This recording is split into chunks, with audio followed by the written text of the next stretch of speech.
Super Bowl 56, also known as Crypto Bowl, for the number of crypto companies throwing ad money into the biggest rated event of the year, is now in the books, Lawrence. So if you didn't catch some of the ad action, here's a taste of what you missed. I can't tell you everything, but if you want to make history, you got to call your own shots. We going to the league. We going to the league. We going to the league. Imagine a community where millions share ideas, trade stocks, crypto, and beyond. To the moon? In other words, eToro, the power of social investing. Like I was saying, it's FTX. It's a safe and easy way to get into crypto. I don't think so. And I'm never wrong about this stuff. Never.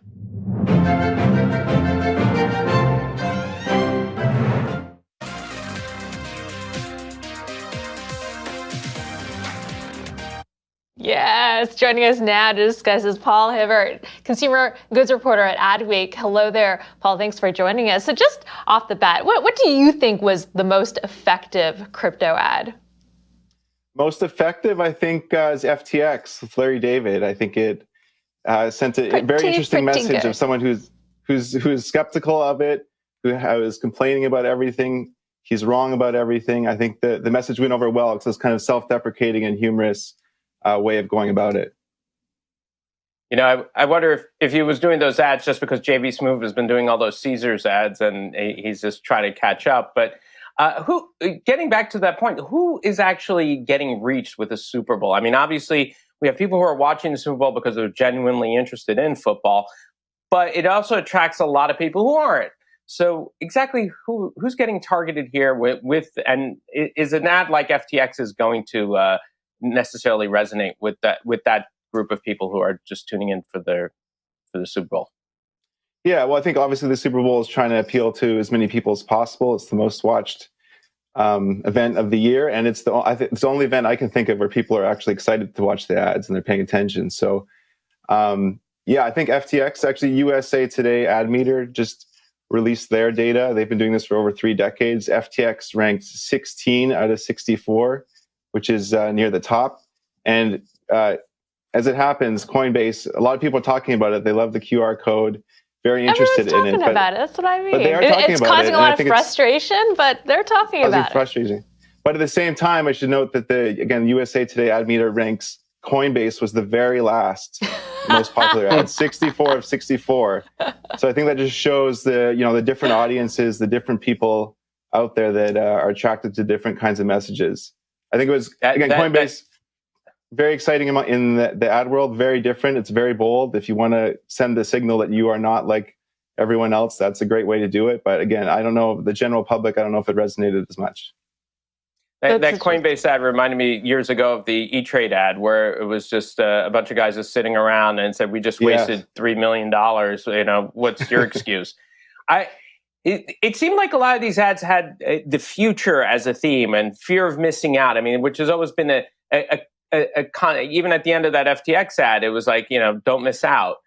And it seems to be a lot of that. Why are they so similar in that regards? I mean, like, the LeBron James ad and FTX, there seems like this is the future and you're going to miss out on it if you don't join. Is there are they kind of stuck in this paradigm of how to put in that ad there, or is there something, a uniting factor? What's the reason for that kind of similarity in that respects? No, that's a great point. And I did notice that too. I think that my impression is just that it's still such a niche thing. The majority of people have heard about cryptocurrency. There's plenty of headlines about it, but I think last November, Pew Research Center said only about 16% of Americans have actually bought it, sold it, used it. So it's trying to apply a different set of persuasion. I guess it's just a different persuasion tactic. Like, if you don't get in on this now, you're going to miss out later. We're going to create the future. It's happening now. Take a chance, take a risk. There's some parallel, I think, with a lot of the sports betting ads of also just take a risk, make your own destiny. Is, again, like you mentioned, the Crypto.com LeBron James ad had a lot of similar arguments, similar reasons to get involved now. What do you think is the significance of this moment from a mainstream perspective of, seeing all these crypto companies and being introduced to, well, new technologies, QR codes as a way of accessing these brands? Well, I think that, again, just that the fact that no cryptocurrency exchange has ever run an ad in the Super Bowl until this year, suddenly have 4 of them. They're trying to, again, just reach the general public, expand their audience, expand the user base. Again, it's the most watched event of the year. It's the best place to do it. I think there's also when one brand will run an ad in the Super Bowl, I think there's also pressure that you also have to run an ad. And maybe there was a little bit of arms race pressure why there were so many in there. But again, I think these names are just not familiar to the general public, even though they might be in different circles or different people on Twitter.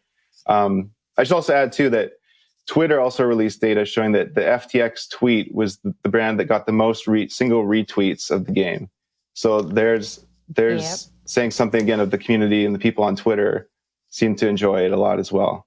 Well, they were giving out Bitcoin if you David. retweeted them, and of course, I'm guilty of retweeting them. So there you go. Right, there you go. So are these statements, though, effective long term? And like when we see spending like this, does it actually have a long term impact in the markets, or is it a signal that maybe this might be a top for an industry? Oh, yeah, that's a good question. I don't know if I can answer that adequately. I think we'll have to see. And I think it's that running an ad in the Super Bowl is just also part of a bigger trend that we're seeing, where one market research company states that last year, 2020, there was $16.9 million cryptocurrencies spent on advertising, and that jumped, I think, over 400% to 90 million in 2021. So the Super Bowl is just another aspect of that, I think, of trying to get the message out there.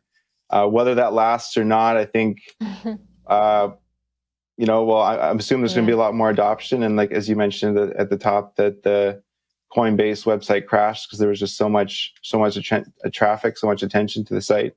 So I think people can get in, but I think they're going to need a reason to stay in, I think will be the next part of it. I think advertising can get you to sign up or buy the product, but if the product's not good or the service is terrible, people aren't going to last for long. So I think that's the most advertising can do, is get your attention and get you to try it out. Yeah, I would just add to that, Super Bowl 2000 was regarded as the .com Super Bowl. More than a dozen new internet companies like eStamp.com and Pets.com bought ad space. And, there are some .coms that lasted and some that didn't. So, whether or not crypto companies will be a passing fad or here to stay, yet to be seen.